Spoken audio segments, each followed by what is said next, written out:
Greetings, everyone. Welcome, welcome, welcome. I am so glad you're here.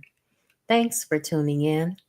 Tonight, we'll be reading The Falsification of African Consciousness, Eurocentric History, Psychiatry, and the Politics of White Supremacy, authored by Amos Wilson. This book is based on his lecture series on this particular topic. So it's going to be a continuing progression of all of those topics combined throughout the weeks that we read this particular text. Okay? Greetings. My name is the Revolutionary Matron, and my show is called The Learning Curve. I broadcast on a network called KWAZ Radio. There are other hosts on the network I'd like you to meet. Greetings, everyone. This is Koku from the Bitter Medicine Podcast, inviting you to tune in to the Bitter Medicine Podcast on KWAZ Radio. Peace, family. This is Oni, inviting you to listen to the Pro-Black Perspective, where black problems are addressed with black solutions. This is D Webb with the Harsh Reality Podcast, asking you to tune in where we tackle the news of the day that affects our community, only on KWAZ Radio. The views, thoughts, and opinions expressed here belong solely to the respondent, and they do not necessarily reflect any broadcast networks, affiliates, nor sponsors. The Learning Curve is a broadcast created for the benefit of my global community. Black is a consciousness. Content is being used for our commentary, research, criticism, education, scholarship, teaching, preaching, and news reporting. No copyright infringement is intended. I will make enunciation mistakes. I will give you my opinion about the information. And if you ever ask, I will send you my source. Greetings, KW Don 7. I'm so glad you're here. We're starting on page 1 because we're just getting into this book, but we will finish the book soon. The psychology, consciousness, and behavioral tendencies of individuals and societies are, to a very large and significant extent, the products of their personal and collective histories. Both personal and collective psychology are constructed from the experiences which can be consciously retrieved from memory, as well as those experiences which have been forgotten or repressed, but which will represent themselves in individual and collective habits, tendencies, traditions, emotional responsivities, perspectives, ways of processing information, attitudes, and even reflex-like reactions to certain stimuli and situations. Both types of experiences interacting with the current perceptions are utilized by individuals and groups to achieve certain material and non-material ends. The psychology of individuals and groups may also, in part, be constructed from historical and experiential amnesia. That is, when an individual or group is compelled by various circumstances to repress important segments of his or its formative history. He or it, at the same time, loses access to crucially important social, intellectual, and technical skills associated with that history, which could be used to resolve current problems. Consequently, to some lesser or greater degree, the individual or group may be handicapped or disadvantaged by the resulting amnesia. Finally, individual and group psychology are in part constructed from the perception of he or it has of his or its history. The inferences drawn from that history about the kind of person or group he or it may be, what other persons or groups think of him or it, and the destiny that awaits him or it. The character of individual and collective consciousness and the range of their behavioral possibilities are very significantly influenced by the quality of their recordings and recollections of their historical experiences. To manipulate history is to manipulate consciousness. To manipulate consciousness is to manipulate possibilities. And to manipulate possibilities is to manipulate power. Greetings, Forecast. Thanks for tuning in. Herein lies the mortal threat of Eurocentric historiography to African existence. For what must be the form and functionality of African consciousness and the behavior if they are derivative of an African history written within their oppressors? The history of the oppressed, as written by their oppressors, shape the consciousness and psychology of both the oppressed and the oppressor.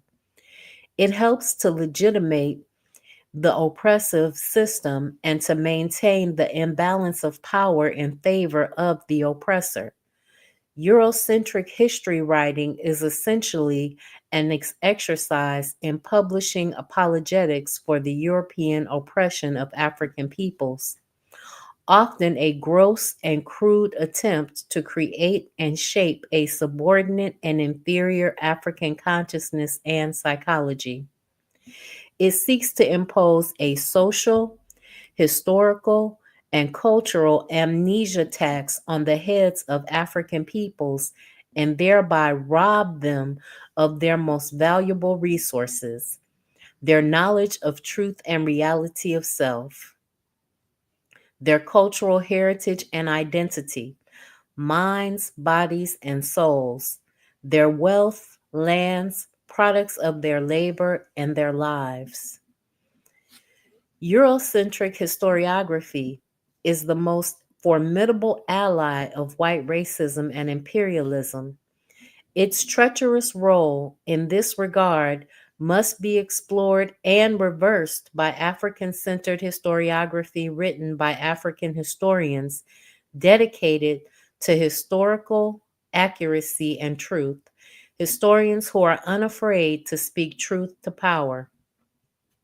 The clarion call for the writing of a restorative African centered historiography, a critical undertaking, is a call for the healing of the wounds of African peoples, for African unity, for the freeing and expansion of African consciousness, for the reconquest of African minds, bodies, lands, resources, and African autonomy.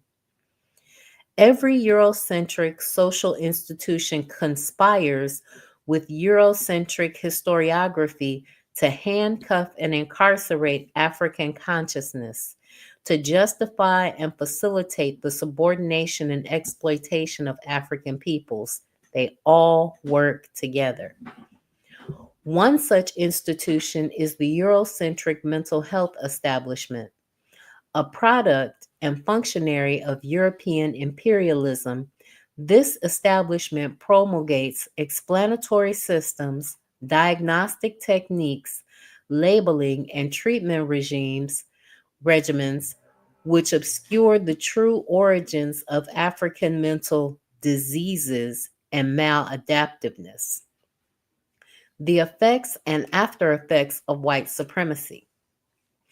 By these means, this establishment makes its most important contribution, along with Eurocentric historiography, to the falsification and misdirection of African consciousness and behavior. In the context of a racist social system, psychological diagnosis, labeling, and treatment of the behavior of politically oppressed persons are political acts performed to obtain political ends. For oppression begins as a psychological fact and is in good part a psychological state. If oppression is to operate with maximum efficiency, it must become and remain a psychological condition achieving self perpetuating motion by its own internal dynamics and by its own inertial momentum. The Eurocentric mental health establishment, a beneficiary of the white domination of African peoples, is a very important cog in this self perpetuating machine.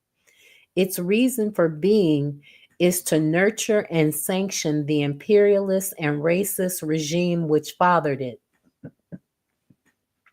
Thus, thus its explanatory systems and its treatment approaches ultimately must be exposed as political ideology and oppressive political governance parading as empirically validated principles of psychological and medical science and as objective psychotherapeutic and psychiatric practices. Excuse me. The Eurocentric mental health establishment consequently cannot provide adequate explanations, rationales, preventative and remedial practices for African peoples whose psychology is derivative of a singularly unique history and cultural experience and of a necessary revolutionary drive to achieve liberation from subordination. Eurocentric historiography, the biasing and falsification of history in ways which justify white supremacy, is not merely the fiddle faddle of absent minded professors ensconced in academic ivory towers.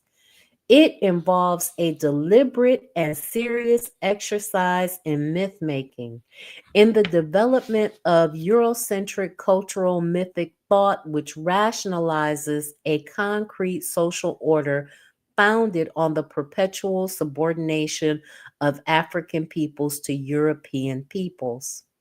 Moreover, the Eurocentric social order, which the European historiographic and behavioral science establishments legitimate and support, is essentially a social machine which manufactures a consciousness and behavioral orientation in African peoples designated to serve the purposes of white supremacy.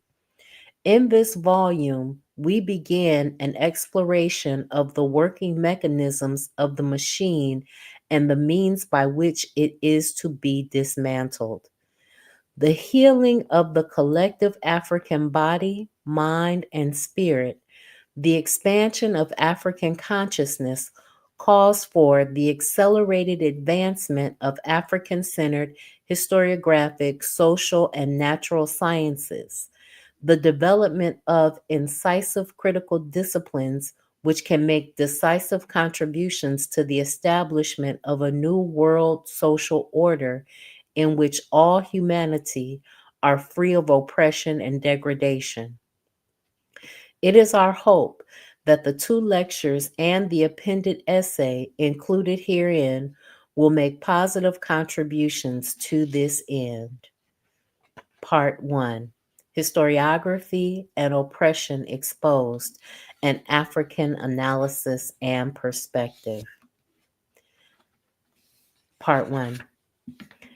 After Lerone Bennett Jr., in his book Black Power USA, reviewed Black political history and presented it so magnificently, I looked for the summary chapter which would tell us what we had during Reconstruction was not real power. In fact, the name of the book is a misnomer. I was looking for him to say that the rights and the freedom of a people are not protected by law only. That to me seemed to be the lesson that was taught there. Laws in and of themselves will not protect us. Laws are words written on paper. Laws protect no one. Laws are no stronger than those who enforce them. President Rutherford B. Hayes taught us that lesson quite clearly the day that the federal government decided not to enforce the Reconstruction laws. The so called freedom of Black people came to an end. Laws were on the books, but who cared? The Supreme Court reneged in the 1870s, and we were almost back where we started. The Supreme Court can and does change its mind. It can rule one way at one point and reverse its ruling at another. So, where does that leave us? We see it happening to us all the time. Ultimately, it means that we can only protect our rights and interests as people, not through laws written by other people and laws enforced by other people, but through the power to prevent other people from having their way with us. The emphasis then should be on the development of true power, military, economic, and otherwise. That is our ultimate salvation. Do you hear that? Our ultimate salvation is military, economic, and other types of power. If it arises at some point in the future that whites have to make a decision between feeding their children and ours, irrespective of what kind of laws are on the books, they are going to feed theirs and starve ours. We can apply to the Supreme Court and anywhere else we choose. Nevertheless, the situation will be exactly the way they wish it to be. Therefore, relying on laws, new Reconstruction laws, and promises almost exclusively are a very poor sort of salvation and assurance for our survival as a people. There is no way around it. We have to attain true and real power. That should be our goal. Allow me to indulge in a brief review of the first Reconstruction, which was 1867 until 1877. Greetings, Koku from the Bitter Medicine Forecast. Thanks for tuning in.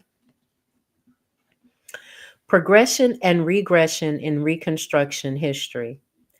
Many of us in Black studies who are reconstructing history, or the history of the United States, that is, think that we are entering a new era in American history.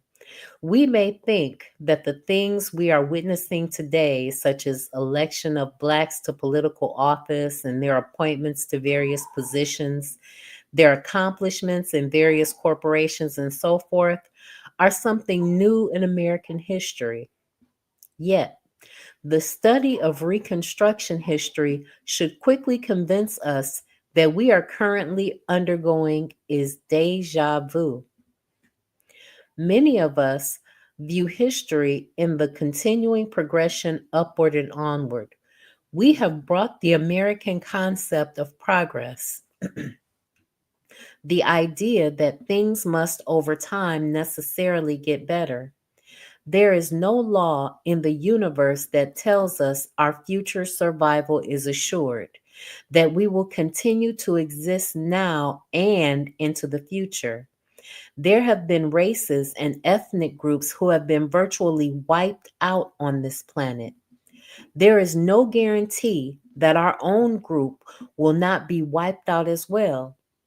The idea that we must necessarily arrive at a point greater than that reached by our ancestors could possibly be an illusion. The idea that somehow, according to some great universal principle, we are going to be in a better condition than our ancestors is an illusion which often results from not studying history and recognizing that progressions and regressions occur, that integration and disintegration occur in history. History is not a fairy tale wherein certain things are accomplished and people live happily ever after. Many of us think of the accomplishments we have made up to this point mean that we are only going to expand them into the future. We had better think about that again. I point out today why we must not be so optimistic as to be foolish. The forecast says we can choose to feed our own and only worry about ourselves. We can make that choice and we should make that choice. We should be organizing and minding our Black business. Let us go back for a moment to an article written in Ebony magazine of October 1981, wherein Lerone Bennett wrote, I think, his conclusion to his book, Black Power USA. When I finished reading that book, I felt that the last chapter was missing. It went on to laud Black power during the Reconstruction era and so forth, and yet somehow its logical conclusions weren't arrived at. The lessons that the book brought to mind were not expressed openly and completely. Consequently, I think some people would have been left with the wrong impression. But lo and behold, he did write the final chapter, not within the book itself, but in Ebony magazine under the front cover heading, The Second Reconstruction is History Repeating Itself. He titled the article, The Second Time Around, Will History Repeat Itself and Rob Blacks of the Gains of the 1960s? So he's dealing with the issue again. We gained it, freedom, once and lost it. Is there any law in the universe that says we will not lose it again? He introduced the topic. Over, it was at long last over and done with. How could anyone doubt it? How could anyone fail to see that the race problem had been solved forever? One man who had no doubt said, all distinctions founded upon race or color have been forever abolished in the United States. Another, who saw things this way, said the category of race has been abolished by law and that there were no more colored people in this country. Thus spoke the dreamers and the prophets and the victims in the first Reconstruction of the 1860s and 1870s. I don't think I have to elaborate on this kind of attitude. We run into too many youngsters today who say, oh, that was in slavery time. Oh, those things we talked in the 60s and 70s. We're in a new day. We are not in a new day, ladies and gentlemen. The same words that we were saying today and the same words that people were saying over 100 years ago are the same words. Why are we in a new day saying the same thing that someone said 100 years ago? Bennett goes on to say. It is worth emphasizing here at the very beginning that these flights into fantasy were based in the same hard facts that grip and into the imagination of Blacks in the second Reconstruction of the 1960s and 1970s. There was, for example, a Black man in the Senate in the 1870s, and there was a Black governor in Louisiana in the 1860s and in the 1870s, as in the 1960s and the 1970s. There were Black sheriffs and mayors in the South, and there was open speculation about a Black vice presidential candidate. So the Jesse Jackson run is not a new thing in Black American history. There was, moreover, a network of civil rights laws that seemed to settle the issue beyond all possibility of dispute or recall. There are also so many of us who believe that fair housing laws, anti discrimination laws, civil rights laws, voting laws, and so forth guarantee our freedom. That is an illusion. What a flight into fantasy. Laws are no stronger than their enforcers. The same people who pass those laws are the same people who are responsible for enforcing them. If the people who enforce the laws no longer decide to do so, the laws are of no value and have no power. Ultimately, then, fairness rests not in the laws, but in the activities of people and in the attitude and consciousness of people. Therefore, if the people who are responsible for enforcing those laws change their attitudes, then the treatment of those people whose freedom is protected by those so called laws is changed as well.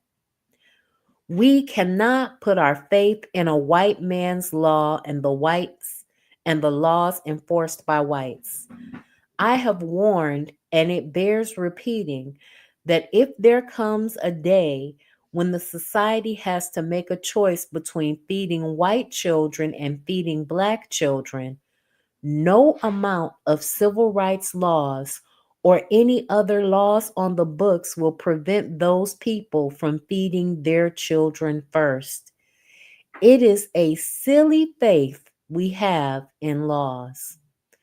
For Black people in the 1970s, 1980s, and 1990s to still rest their freedom on the basis of laws when history itself shows us that this cannot be done.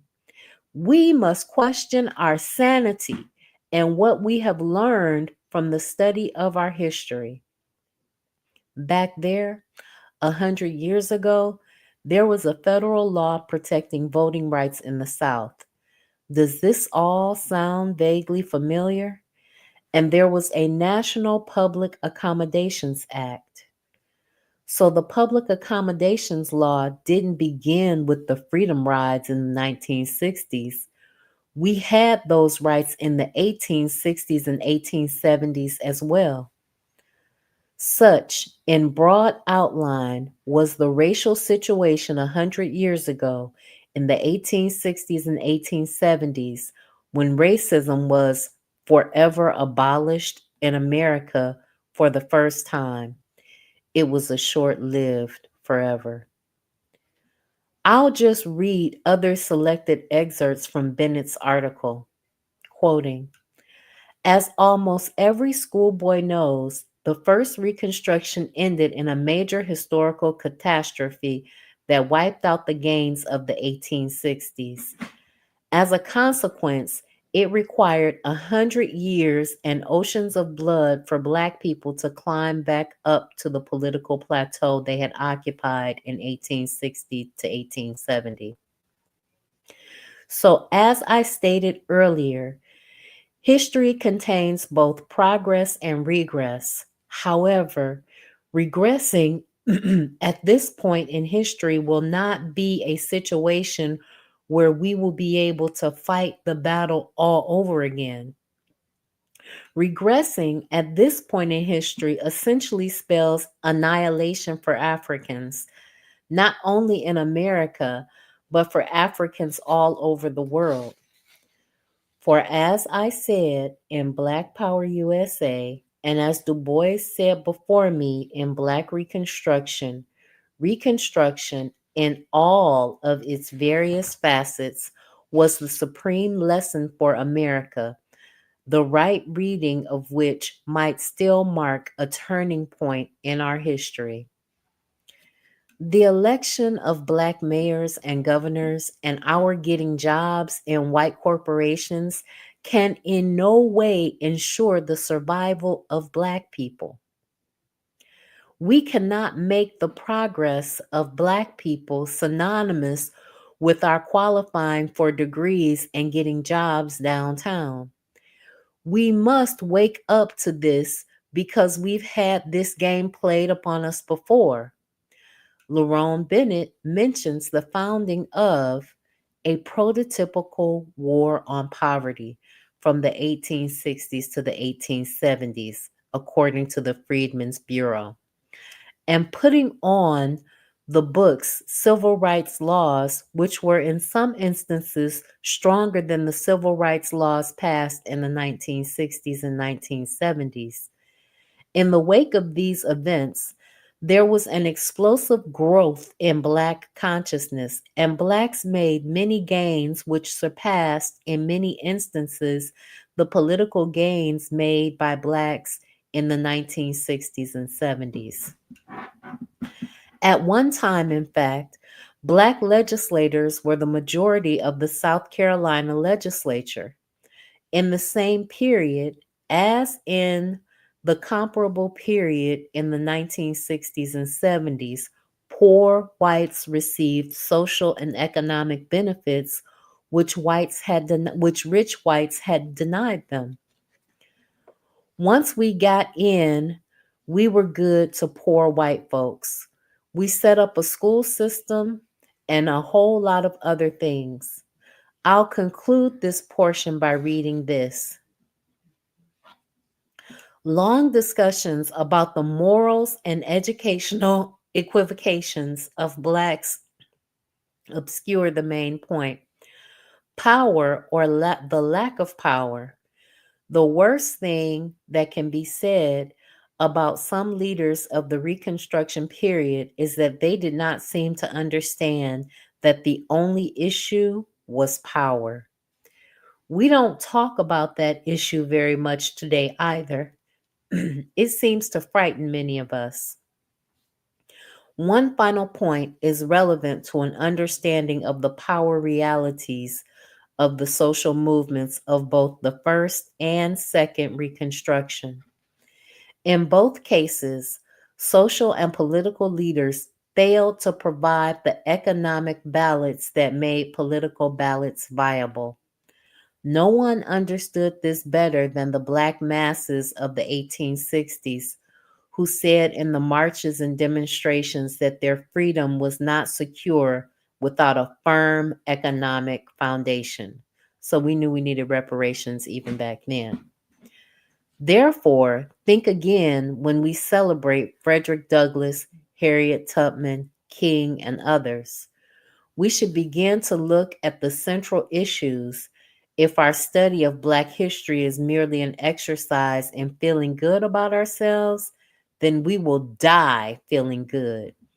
We must look at the lessons that history teaches us. We must understand the tremendous value of the study of history for the regaining of power. If our education is not about gaining real power, we are being miseducated and misled, and we will die, quote unquote, educated and misled.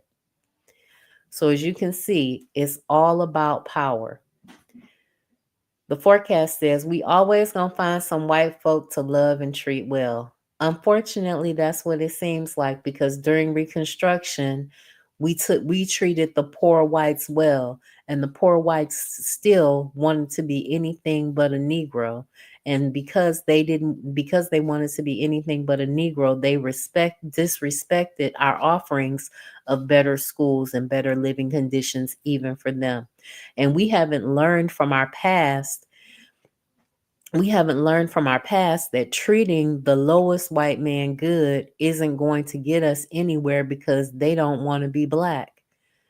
The forecast also says the Freedmen's Bureau tricked so many Black people into sharecropping contracts with their former owners. They thought that they were doing the right thing, because they thought that if they could work for these people by having an equitable footing, that they would put them in a better position. I think that they were looking for a better social position, because, that happens consistently throughout history, where the agricultural effort after our liberation needs our labor still to function, and people wind up doing that type of work. but under what terms and conditions, because there was no monitoring of those sharecropping agreements. There was nobody sitting there saying, no, this is unfair. You can't sit here and weigh the scale down. You can't sit here and say they spent more money than they actually did. You can't sit here and treat them bad. There was no monitoring of that system. The poor whites are the most violent ones. The poor whites are the most violent ones. Yes, they are. The question is asked, why study history? The study of history cannot be a mere celebration of those who struggled on our behalf. We must be instructed by history and should transform history into concrete reality, into planning and development, into the construction of power and the ability to ensure our survival as a people. If not, Black History Month becomes an exercise in the inflation of egos. It becomes an exercise that cuts us further away from reality. Ironically, we now see even other people who are not our friends joining us in this celebration, which means that they must see it in some form as some means of protecting their own interests and see in it something that works for them and possibly against us. If they can celebrate our history and see it as something positive, then it means that we are not only using it, that we are not using it in a revolutionary sense. They do not see our study of it as a threat to their power. If we are not studying it in a way that is a threat to their power, then we are studying it incorrectly. And our celebration of it is helping to maintain us in a state of deception. So let us make sure that we look at and study history in a light such that it advances our interests, not inflates our egos and blinds us to reality. Now let's look at European history and what I call historiography and oppression, its functions and outcome. By historiography, I refer to the writing of history. We see in many of today's newspaper and popular media that many people are complaining about the state of the study of history. The fact that it's not being studied that much in high school, or that Western civilization is not being studied enough. We now we see a number of universities and colleges reinstituting as part of their core curricula the study of Western civilizations. I'm sure some of us are familiar with the controversies that are going on because of the feminist movement is saying of what the feminist movement is saying, that the feminist history should be interjected into the study of so-called Western civilization. Of course, African history advocates are also demanding that African history and non Western civilizations be included in this area. The socio political role of historiography. We have an issue here that I call the projection of image and history. History has been downplayed in this society. History has a poor reputation. Often it is looked upon as too many people, as essentially a set of dates and events. People ask, why should I study these dates? Why should I study these events? What does it have to do with today?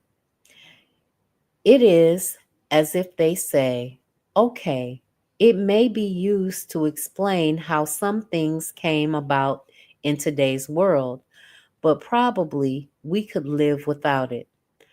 Often, history, among even many of our people, even so called Black history itself, has been looked upon as irrelevant and unprofitable. The idea is, why study Black history? It's not going to make me any money. If it's not going to get me a job, what can you do with it? You should get yourself a degree in computer science. Get yourself a trade. I'm not interested in black power. I'm interested in green power. These statements express foolish concepts. When we hear them, we recognize that the individual has not seen the connection between history, power, and money. There is a direct connection between history and economics. I often say in this regard that if there were not a direct relationship between history and money, a direct relationship between history and power, history and rulership, history and domination, then why is it that European rewrote history? Why is it that the European wants to take our history away from us? Why is it that the European wants to rewrite our history and distort it? Why is it that he doesn't want to present it at all? Apparently, the rewriting, the distortion, and the stealing of our history must serve vital economic, political, and social functions for the European, or else he would not bother to try so hard to keep our history away from us and to distort it in our own minds. Let us meditate on these issues, and I think we'll come to realize that there is a direct relationship between history and economics, political and social development. History and psychology. History is projected in this culture as being irrelevant. I don't think by accident. Again, if it is made to look irrelevant, it is made to look unprofitable. When making it to appear so must serve some profitable purpose. When courses in college or university are apparently presented non-politically, objectively, neutrally, they are actually presented in the most political way. We must understand that it is in the nature of this racist culture to hide its political agenda. Therefore, it presents so called facts and information as if they have no political connections or implications. I often try to show how making something political creates knowledge and information that can be of great value. I often use the concept of the Skinner rat to show how the concept is presented non politically in the psychology of learning, how the rat is put in a box and can only eat if it performs a particular behavior. So if it pushes a lever, it is only as a result of pushing that lever that it is allowed to eat. The experimenter determines when this rat is going to eat, when it is going to drink. He determines the living conditions under which the rat must survive. The rat becomes conditioned and changes as a result of the fact that the man has control of vital things in its life. Thus, we can present this paradigm in a very sterile way in terms of learning and reinforcement of principles. We can write a whole book about them with graphs and arcane language and the whole bit.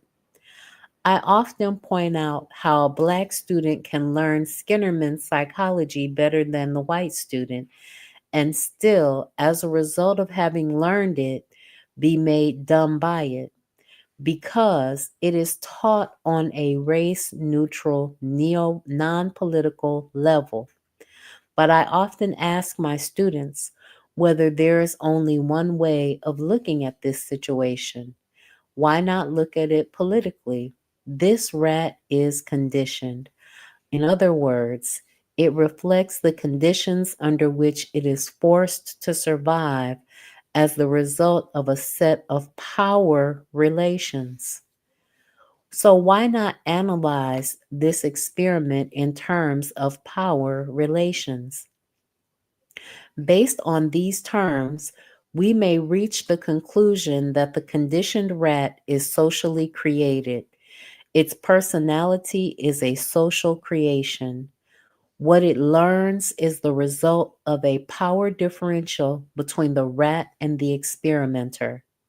Because the experimenter has power over the rat and uses that power to transform and create something new in the rat.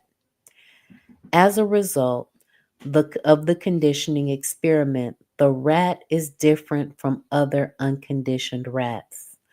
It shows the effects of its conditioning. The experimenter is able to do this because the experimenter it has control over the rat's circumstances. If we will go further and identify with the rat, we then begin to learn something about ourselves, something of value.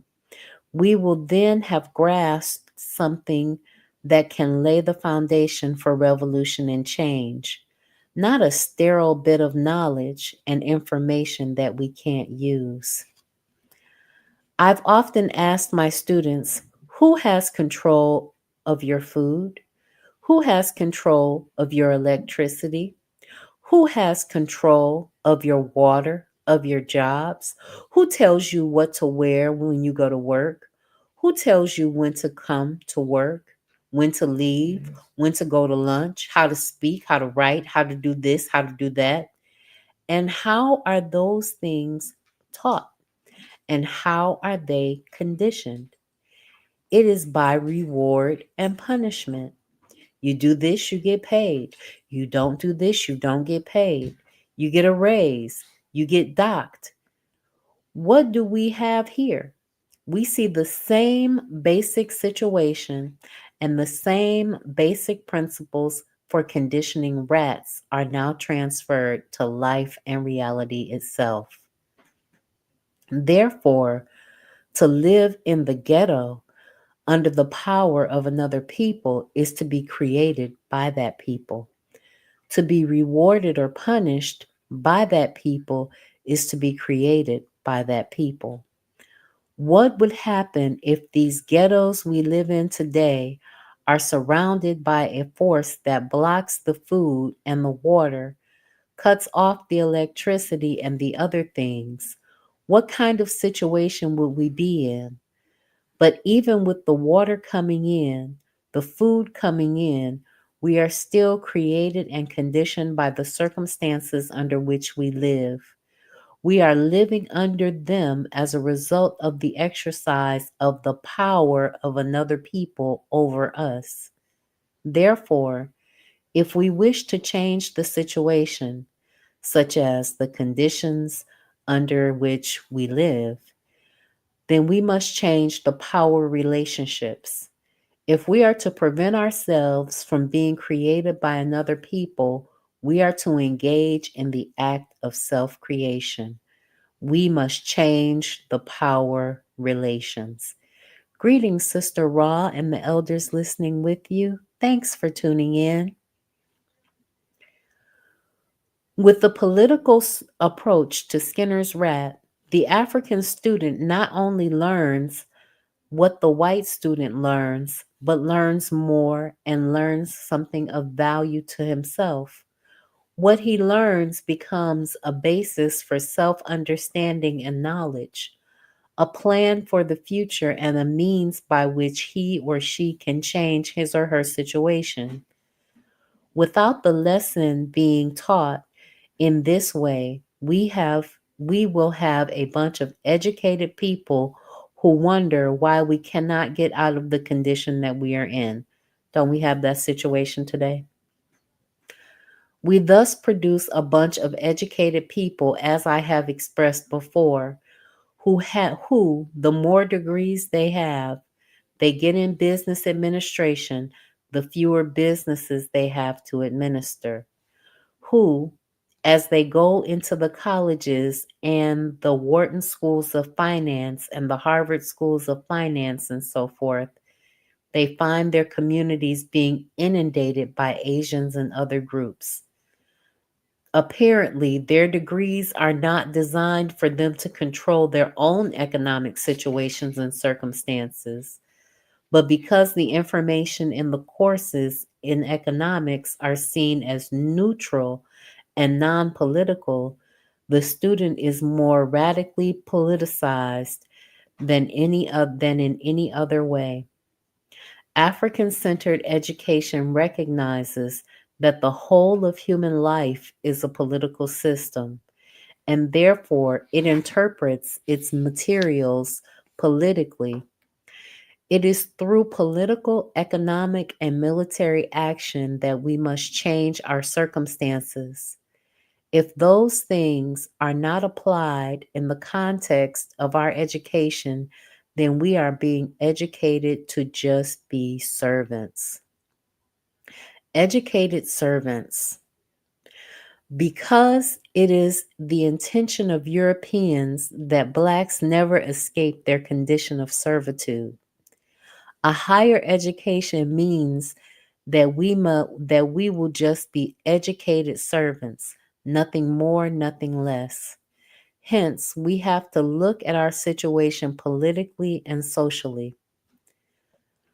So when history is projected as irrelevant, as unprofitable, as a system of dates and events, as a system of rarefied causes and effects, it is projected that way, I think, because it helps to maintain the political and social status quo, and because it serves a political economic function. People who are ahistorical, who have little knowledge of history, are people who are more gullible, who are more easily manipulated, and people who can be more easily adapted to the capitalist machine than people who are historically knowledgeable. History can become a basis for self criticism, a basis for self understanding, and more importantly, the basis for the understanding of the motives and the psychology of others. When history is not taught appropriately, we are left to just follow orders and to just trudge to our work, our jobs, without knowing the reasons why. Yet trudging to our jobs has not secured our futures at all. We must recognize that merely going to work, merely studying computer science, merely going to the office is not enough. We are going to have to understand that the psychology of the people who run this world. We can only understand our oppressors' psychology by understanding their history. They rob us of a knowledge of history and want us to think that history is irrelevant and unimportant so that we cannot see through their deadly games because they do the same things over and over and over again in history. We must recognize that history is at the very center of life. As I go on, I will indeed try to demonstrate more profoundly the relationship between history and life itself, because European history often is seen as unworthy of study in many high schools and is not the center of the high school educational curriculum. How much more so are we, as Africans, tempted to see African history as unworthy? We usually take our cue from Europeans. If they're not studying much history and their kids don't care about history, then why should ours care about it? If they say it's not relevant, then how relevant can our own history be? You better watch out. I will show that our ignorance of our history has a different outcome from the Europeans' ignorance of their history. We must also recognize that history is not only written in books, but that history is contained in every facet of life. We are interacting in the context of history right at this very moment. This church, this building is a historical event and represents historical evolution. And inside this historical structure, people's minds and bodies are changed and created. History is everywhere, written in the streets that we walk down, in every building, in every highway, in every yard. Everywhere we go, it's there. It's shaping, it's transforming, it's creating, it's blocking, it's constructing. So even though the European may stop reading his history in the books, the history of the European is still fine and dandy and operating everywhere we turn and everywhere we go. In fact, one of the reasons why it may have been reduced in terms of history books per se is because it's hidden everywhere else. It's inextricably linked and wrapped into every situation, circumstance, and event of life. We study math and we would think it originated in Greece. It is usually introduced that way. We get the Pythagorean theories and the Euclidean geometry and the Boolean algebra and other European names spread throughout mathematics.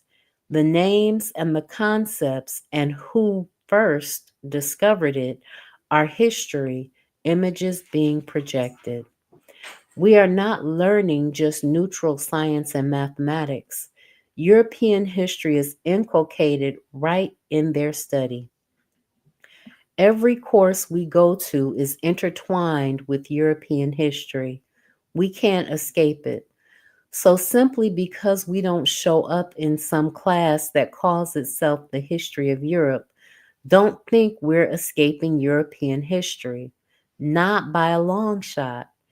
In every discipline we study in the college, university, or school that we go to, we're going to run into European history. It is intimately intertwined with all disciplines.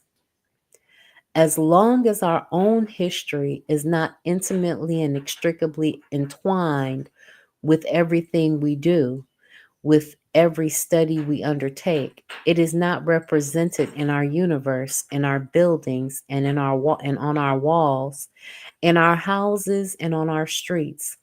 Then we need to study history more consciously than do the Europeans. We cannot always follow the route of the European people. They build history in the books and then they build it into the world, or vice versa. They may reduce their attention to the book, but history is still there and still functioning in the world. Therefore, we must forget about what the Europeans are doing and how the Europeans are studying or not studying their history because we are not in their situation. Therefore, doing things their way leads to injurious and different outcomes for us.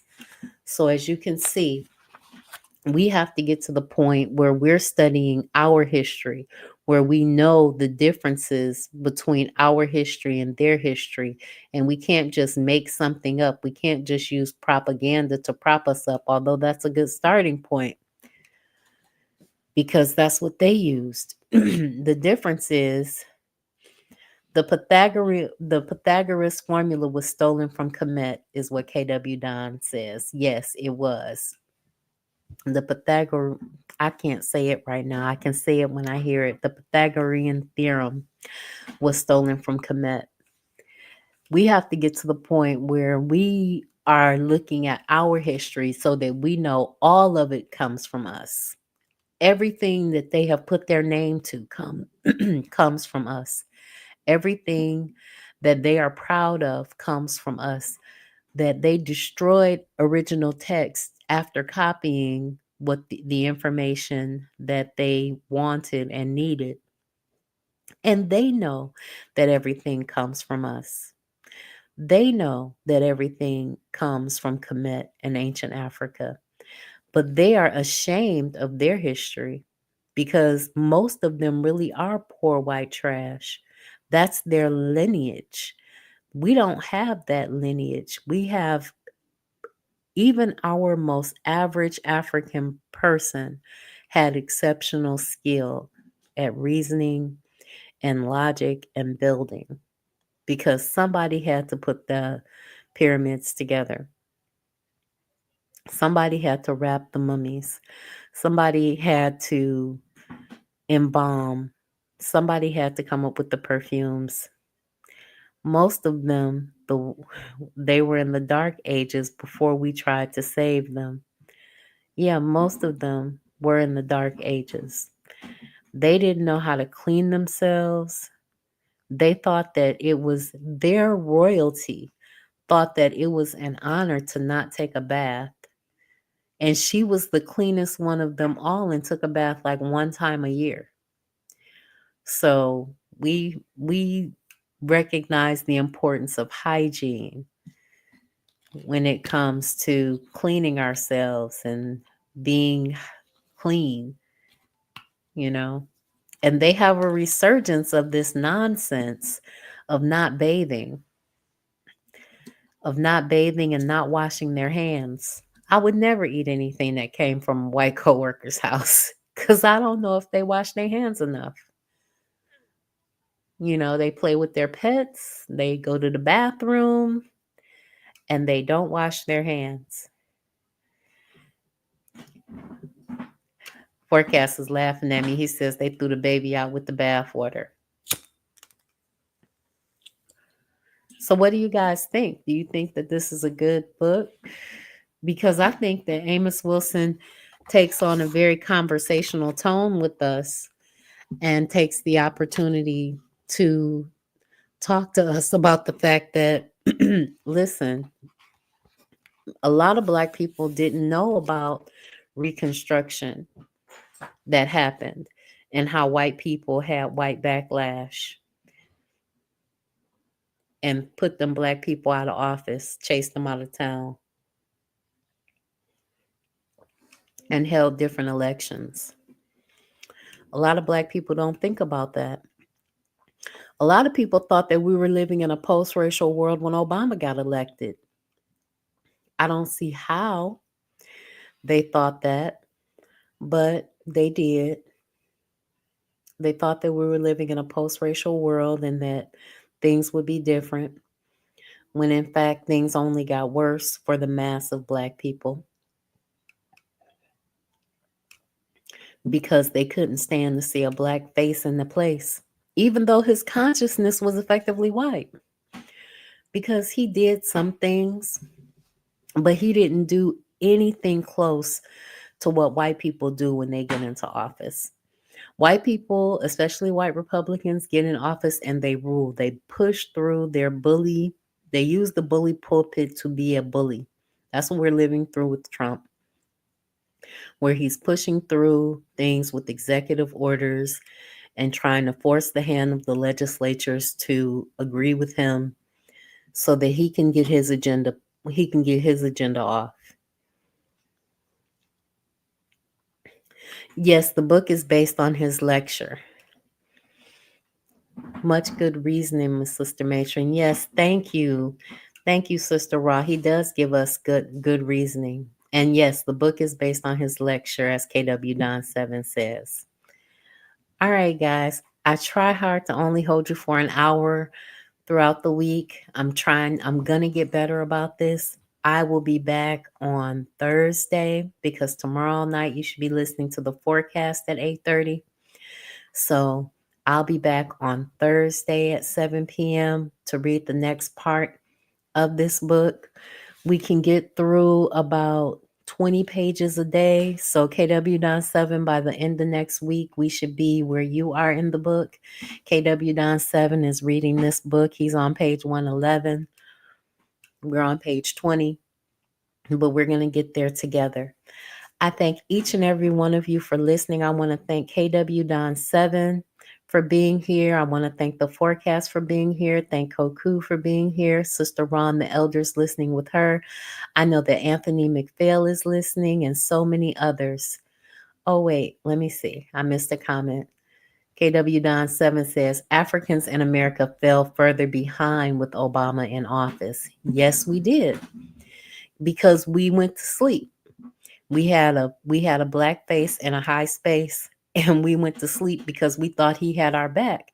But Obama is a Kenyan American, right? Isn't it Kenya? Because his mother's from Hawaii and his father's from Kenya, I think.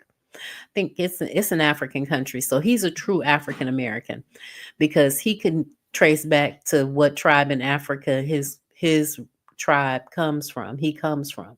He knows where he comes from in Africa. He is not, and I'm not going to get into this too deeply because I don't align myself with the FBA and the ADOS people, but he was a Kenyan American person. He perceived himself to be able to integrate into whiteness.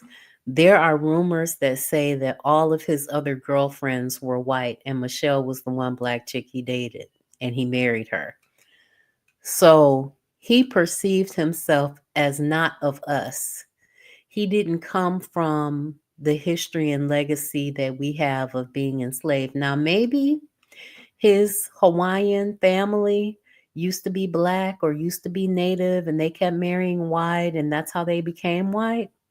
But they were white presenting when we met him.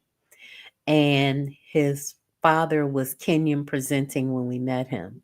So the history and legacy of people that have that particular background is very different from African Americans. And we have to get on board and understand that just because he looked like us and he sat up under Jeremiah Wright and he was in a pro-black place and you would have thought that he would have been in there wreaking havoc, but he didn't because he ultimately wanted to integrate into whiteness, and he may have enough money to on some level have integrated into whiteness, you know, having been president of the United States. But how many of us are going to make that kind of money in our lifetimes? How many of us even have access to make that kind of money in our lifetimes? We don't. We really don't. And we have to stop thinking that we do. We have to recognize that for most of us, we're going to be working class most of our lives, even if we're doctors, engineers, political scientists, educators, clerks, clergy, whatever we are, most of us are going to be working class. The forecast says Obama said we deserve reparations, but it would have made whites so mad that he didn't do it. That's an interesting perspective. I think that um I think that based on what you've said, that's true. I think that we have to get beyond the idea of making white people mad, and we have to put black people in the mindset that we need to protect ourselves at all costs. White people take their children to the gun range when they're 8 years old. You can YouTube search right now young white kids that are 5, 6, 7, and 8 years old with hand cannons blowing away targets. They have a gun culture, and we need to adopt. If we're going to connect and pick up something from white people, we need to pick that up. We need to have a gun culture, and not just having guns for the sake of having guns, but having guns for the sake of self-defense and protection.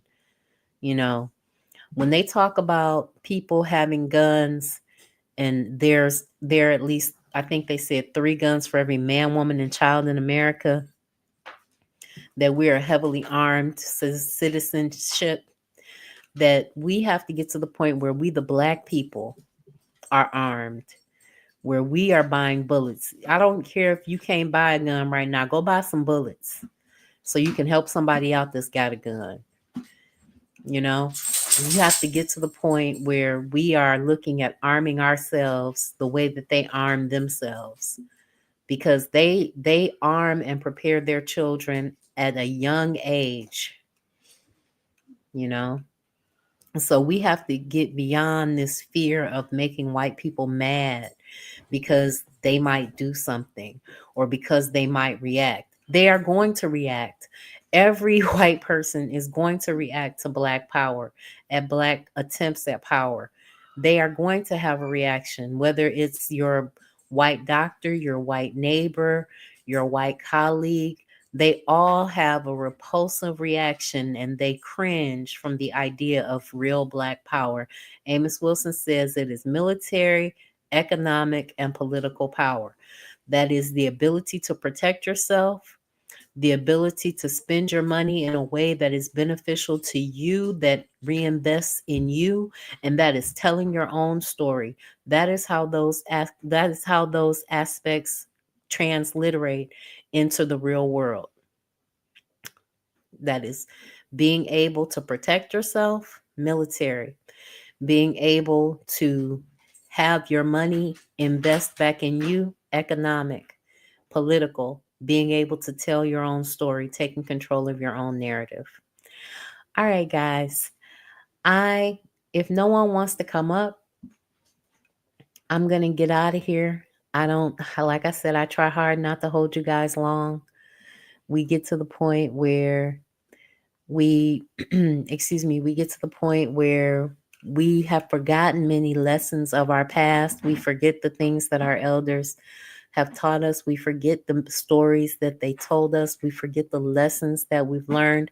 And remember, segregation is one thing and separation is another. I'm going to leave on this note. Segregation is one thing, separation is another. Excuse me. When you are segregated, you are put in a place legally where you are forced to not go certain places, where you are forced and required to not do certain things, to not be around certain people. When you separate, you have a level of self autonomy and self determining behavior. You're deciding to take your money and invest it somewhere else. You are organizing your economy in a way that makes sense for you. Segregation and separation are different. You can choose to separate from a system, from a person, from an entity, from an organization. But if they refuse to let you in because they have taken away your choice and your agency, and you never want to be put in a position where your choice and your agency are taken away. All right, guys. All right, guys. Thanks so much for tuning in with me. I appreciate each and every one of you for being here. Thank you for the contributions and donations that you make. Thank you for the support that you give. Please like and subscribe if you haven't liked and subscribe. I don't make that ask often, but I notice that not everybody is subscribing. So if you can, if you enjoy the content, please like and subscribe.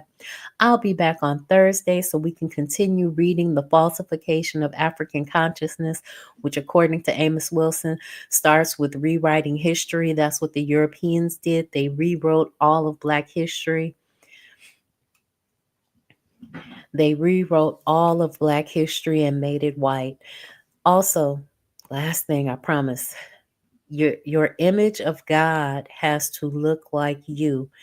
Every powerful people throughout history has taken the image of their deity and has made that deity look like them.